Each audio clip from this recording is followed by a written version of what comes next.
سامن، یہ بے نظیر بھٹو کی زندگی کے مختلف مگر دلچسپ گوشے ہیں جو بہت کم لوگ ہی جانتے ہیں۔ بے نظیر بھٹو ابھی طالب علم ہی تھی، انہیں اپنے سیاست دان والد جو ملک کے حکمران بھی تھے ان کے ساتھ بھارت دورے پر جانا پڑا۔ یہ وہی اہم دورہ تھا جس میں پاک بھارت شملہ معاہدہ ہوا اور بھارت نے پاکستانی قیدی رہا کر دیے تھے۔ ذوالفقار علی بھٹو کے اسی دورے میں بے نظیر بھٹو کو نصیحت، نوجوان بے نظیر بھٹو کو اپنے بابا ذوالفقار علی بھٹو صاحب نے دوران پرواز بلا کر خصوصی نصیحت کی کہ بھارت میں تمہیں بہت ہی محتاط رہنا پڑے گا، کیونکہ ہر بات سے لوگ اپنے معنی اور نتائج نکالیں گے۔ کوشش کرنا ہوگی کہ زیادہ مسکراؤ نہیں، ورنہ لوگ کہیں گے کہ ایک طرف تو پاکستانی فوجی ابھی تک جنگی قیدی ہیں اور وزیر اعظم کی بیٹی تفریح کر رہی ہے۔ اسی طرح چہرے سے کسی قسم کی مایوسی نہیں جھلکنا چاہیے کہ لوگ یہ سوچنے لگیں کہ ہمارے مذاکرات ناکام ہو گئے ہیں۔ بے نظیر بھٹو نے اس پر والد سے سوال کیا کہ پھر مجھے کیا کرنا چاہیے؟ بھٹو صاحب کا جواب تھا، تمہیں نہ افسردہ دکھائی دینا چاہیے اور نہ ہی بہت خوش۔ بے نظیر بھٹو اس پر پریشان ہو گئیں، اپنی پریشانی کا اظہار کرتے ہوئے باپ کو کہا کہ یہ تو بہت ہی مشکل کام ہے۔ بھٹو صاحب نے مسکرا کر جواب دیا، تم ٹرائی کر کے دیکھو، یہ کوئی ایسا مشکل کام نہیں۔ بے نظیر بھٹو نے بعد میں لکھا کہ جب ہم شملہ پہنچے تو بھارتی وزیر اعظم اندرا گاندھی استقبال کے لیے موجود تھیں۔ میں نے سلام کیا تو انہوں نے مسکراتے ہوئے نمستے کہہ کر خوش آمدید کہا۔ یہ میرے امتحان کا پہلا موقع تھا۔ بھارتی وزیر اعظم کی مسکراہٹ کے جواب میں نے نیم دلی سے مسکرا کر پہلی مرتبہ یہ دکھانے کی کوشش کی کہ میں نہ تو بہت خوش ہوں اور نہ ہی مایوس ہوں۔ سامعین، ایک اور دلچسپ واقعہ بے نظیر بھٹو کا خواجہ نظام الدین کا عرس۔ بے نظیر بھٹو کے پولیٹیکل سیکرٹری ڈاکٹر اظہار امروہی نے ایک بار بی بی کو کہا کہ میں 15 دنوں تک نہیں آؤں گا کیونکہ میں بھارت حضرت خواجہ نظام الدین کے عرس میں شرکت کے لیے جا رہا ہوں۔ بے نظیر بھٹو نے کہا، اچھا وہاں تو مجھے بھی ایک کام ہے۔ اس کے بعد وہ گھر کے اندر گئیں اور روپیوں سے بھرا ہوا ایک لفافہ لے کر واپس آئیں۔ اظہار امروہی کو وہ لفافہ دیتے ہوئے بے نظیر بھٹو نے کہا کہ میری طرف سے مزار پر غریبوں میں بانٹ دیجئے گا۔ پھر تھوڑا سا وقفہ دے کر مسکرائیں اور کہا کہ اس بات کا خیال رہے کہ غریب صرف مسلمان ہی نہیں، یہ پیسے ہر مذہب کے ضرورت مندوں کے لیے ہیں۔ بے نظیر بھٹو کے چہرے پر نشان کی دلچسپ کہانی۔ یہ دلچسپ واقعہ آصف زرداری کی ہوشیاری کو ظاہر کرتا ہے۔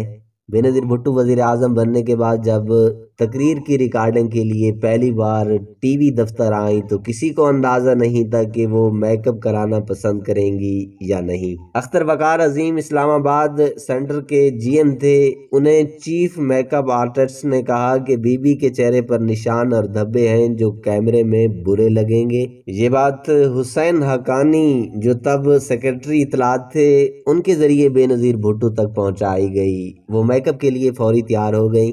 آصف زرداری بھی موجود تھے۔ انہوں نے کہا، چہرے پر نشان تو بی بی کی سیاسی جدوجہد اور سٹرگل کے ترجمان ہیں، انہیں ایسا ہی رہنا چاہیے۔ بے نظیر بھٹو نے یہ بات سنی مگر میک اپ آرٹسٹ کو اشارہ دیا کہ اپنا کام کرتے رہو۔ سامعین، ایک کتاب ہے اسپیشل سٹار بے نظیر بھٹو کی کہانی۔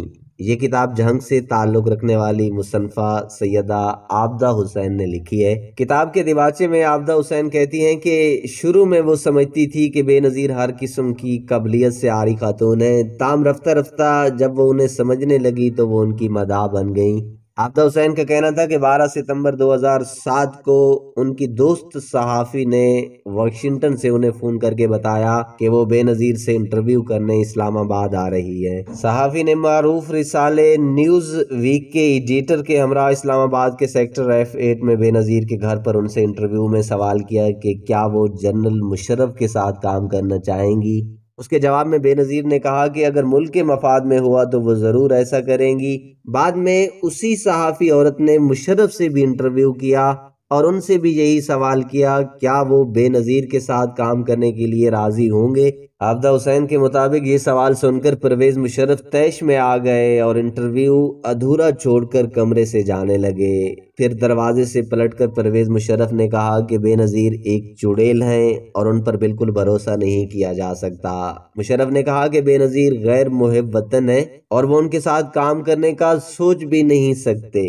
عابدہ لکھتی ہیں کہ اس انٹرویو کے بعد وہی میری دوست صحافی مجھ سے ملنے آئی اور مجھ سے کہا کہ وہ یہ بات بے نظیر بھٹو تک پہنچا دیں۔ عابدہ حسین نے اپنے بلیک بیری فون سے یہ تمام تفصیل لکھ کر بے نظیر بھٹو کو بھیج دی تھی۔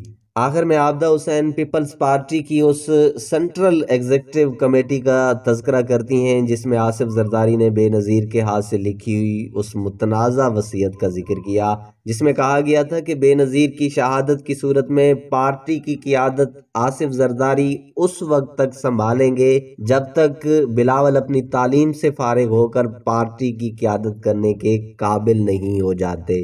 سامعین، اس کتاب کی مصنفہ سیدہ عابدہ حسین نے اپنے سیاسی کیریئر کا آغاز 1971 میں کیا تھا۔ وہ پیپلز پارٹی کی طرف سے قومی اسمبلی کی ممبر منتخب ہوئیں۔ بعد میں وہ پاکستان مسلم لیگ نون میں شامل ہو گئیں اور اس پارٹی کی ٹکٹ پر دوبارہ قومی اسمبلی کی رکن منتخب ہوئیں۔ وہ 2006 میں دوبارہ پیپلز پارٹی میں شامل ہوئیں۔